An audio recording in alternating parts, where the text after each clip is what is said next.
नरेश जी, स्वागत है आपका। आज हम आपसे जानना चाहेंगे आपके विदेश दौरों के बारे में। पिछले कार्यक्रम में आपने हमें बताया था कि 14 देशों में आप दौरे करते हैं। आप अपना वहाँ का एक्सपीरियंस हमारे साथ शेयर कीजिए। मैं एक ही बात कहना चाहूँगा कि एक ही एक्सपीरियंस है। सबसे पहली बात, पिया हम 7 मुल्क का पानी, सबसे मीठा हिंदुस्तानी। यानी हम सब जगह जा आते हैं, आखिर करके हमें जो जो बहुत अच्छा जो लगता है, जहाँ हम बहुत कंफर्टेबल फील करते हैं, वो तो हमारा देश ही है। जी बिल्कुल सही। एक दूसरी बड़ी बात कि हमने ये देखा है कि दुनिया में कहीं भी जाएं हम, समस्याएं सबकी एक जैसी हैं। आदमी होने के नाते सबको एक ही जैसी तकलीफ़ है, एक ही जैसी परेशानी है। तो इसलिए हर आदमी कुछ जब अपने प्रयास के बाद, अपने सब कुछ करने के बावजूद भी सफलता को हासिल नहीं करता या कुछ नहीं होता, तो उसको ऐसी चीज़ की, चाहे वो भगवान की शरण में जाए, चाहे वो हमारे जैसे किसी अल्टरनेटिव इस चीज़ों में जाए, तो उसको जरूरत पड़ती है। कहने का तात्पर्य ये कि इन सब चीज़ों को सब जगह माना जाता है। नाम भले वो वास्तु के नाम से बोले, फेंगशू के नाम से बोले, पिरामिड के हिसाब से बोले, या एस्ट्रोलॉजी के हिसाब से बोले, या तंत्र मंत्र, यानी वो जब जैसे हम यूएई वगैरह में जाते हैं, वहाँ पर लोग वास्तु के नाम से ना जान के, खास करके जो अरबी लेडीज़ हैं, वो ब्लैक मैजिक के नाम से इसको जानती हैं, बट करते हम वास्तु ही। तो कहने का तात्पर्य ये कि दुनिया के हर हिस्से में इसको माना जाता है। नरेश जी, आपने यूएई कहा, यूएई में भी रेडियो प्रोग्राम आपका आता है। हाँ, मेरा यूएई में रेडियो 89.4 में मेरा प्रोग्राम आता है, एलेन, अजमान, शारजा, दुबई वगैरह वगैरह में। ठीक, वहाँ पे भी हमारा इसी तरीके से वीकली प्रोग्राम आता है। जब हम वहाँ पर होते हैं तो वहाँ से आता है, अदरवाइज जो है ऑन एयर मोबाइल के ऊपर पहले वो हमारे को एसएमएस करते हैं, तो उसके हिसाब से हमारे को प्रोग्राम देते हैं। यही सब चीज़ें जो हम आपको यहाँ पर बताने जा रहे हैं, यही सब चीज़ें इसका मतलब बताते हैं। यही फ्री वर्कशॉप जो हम यहाँ करते हैं, विदेशों में भी करते हैं। नरेश जी, उम्मीद है हमारे दर्शकों को काफ़ी अच्छा लगा होगा आपके अनुभव सुनकर। अब मैं आपसे एक प्रश्न पूछना चाहूँगी। जो हमारे एक दर्शक हैं अभिषेक गुप्ता पानीपत से, ये कहते हैं कि सन 2000 में इन्होंने एक नया घर बनाया था और जब से शिफ्ट किया है तब से इनके घर में बिल्कुल भी सुख समृद्धि नहीं है और इनका एक्सपोर्ट इंपोर्ट का बिजनेस है। ये किस प्रकार का दोष हो सकता है? इन्होंने इनको डायरेक्शन है, इन्होंने कोई मैप तो इसमें दिया नहीं, लेकिन मैं थोड़ा सा बता देता हूँ कि नॉर्मली पानीपत में क्या है, रक्स वगैरह का, कारपेट्स वगैरह का काम रहता है।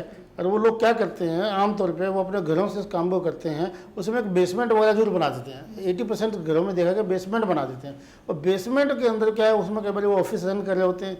तो यहाँ पर यदि कोई साउथ फेसिंग घर है, या साउथ वेस्ट फेसिंग घर है, या साउथ ईस्ट फेसिंग घर है, प्लस उसमें बेसमेंट बनी है, तो भी इसमें प्रॉब्लम आ जाएगी।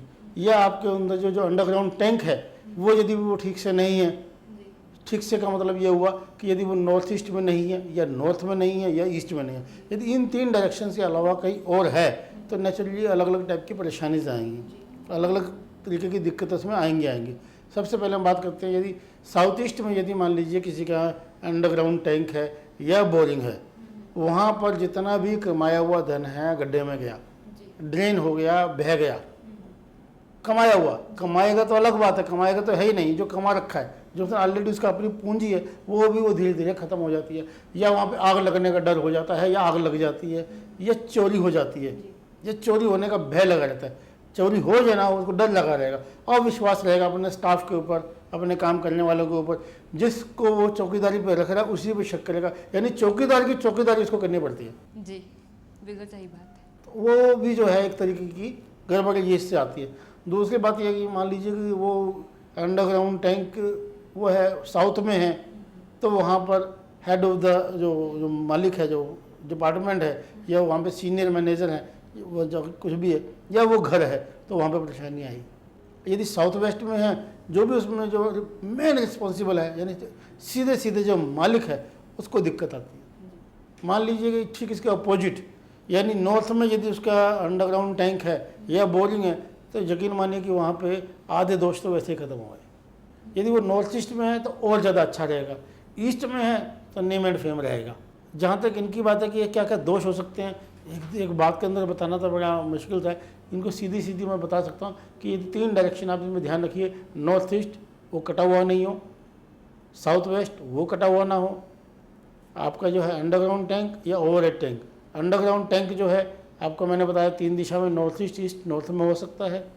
ओवरहेड टैंक वो साउथ में, साउथ वेस्ट में, या वेस्ट में हो सकता है। इसमें एक थोड़ा सा भ्रम आता है, हम किताबें पढ़ते हैं कि पानी का स्थान नॉर्थ होना चाहिए। तो वो जो पानी के स्थान की हम जो बात करते हैं, यानी भूमिगत जल की बात करते हैं, ज़मीन से लिए हुए पानी की बात करते हैं, वो चाहे वो बोरिंग हो या हैंडपम्प हो या अंडरग्राउंड टैंक हो या कोई नदी नहर हो, यानी ज़मीन से रिलेटेड।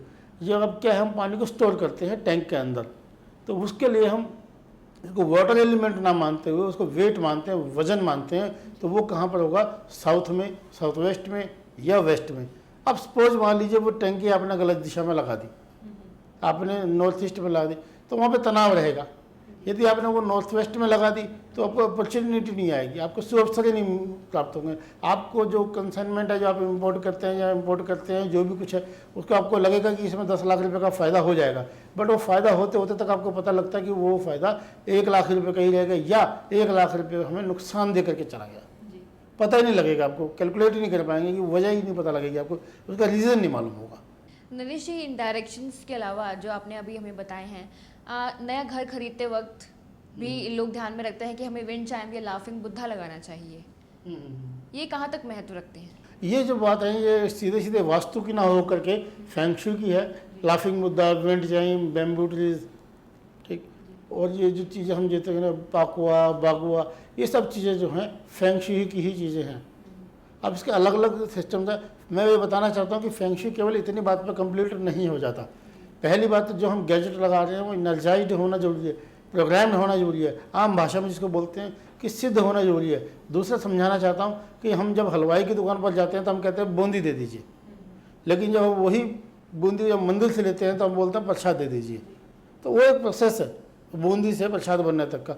वो जो भी हम जो कंसल्टेंट है वो या आप खुद भी कर सकते हैं, बट आपको विधि आनी चाहिए। दूसरी बात ये कि केवल इतनी बात से नहीं है कि हम यहाँ मर्जी लाफिंग बुद्धा लगा दिया, आजकल तो हमने कि मजाक से बना रखा है और फिर हम कहते हैं कि पैसा नहीं आया। ऐसे आपने आज से 15 साल पहले चलन चला था मनी प्लांट का, लोगों ने मनी प्लांट लगाते तो सोचते मनी आ जाएगी। तो ऐसा कुछ नहीं है कि सब कुछ काम करने से ऐसा हो जाएगा, ठीक। और जहाँ तक लगाने की बात करें, विंड चाइम जो है ये डिपेंड करता है कि कितने रॉड की लगानी चाहिए, किस दिशा में लगानी चाहिए, उसकी डेट ऑफ बर्थ क्या है, उसमें किस एलिमेंट की कमी है। सपोज उसके अंदर मेटल एलिमेंट की कमी है तो विंड चाइम मेटल एलिमेंट की लगेगी।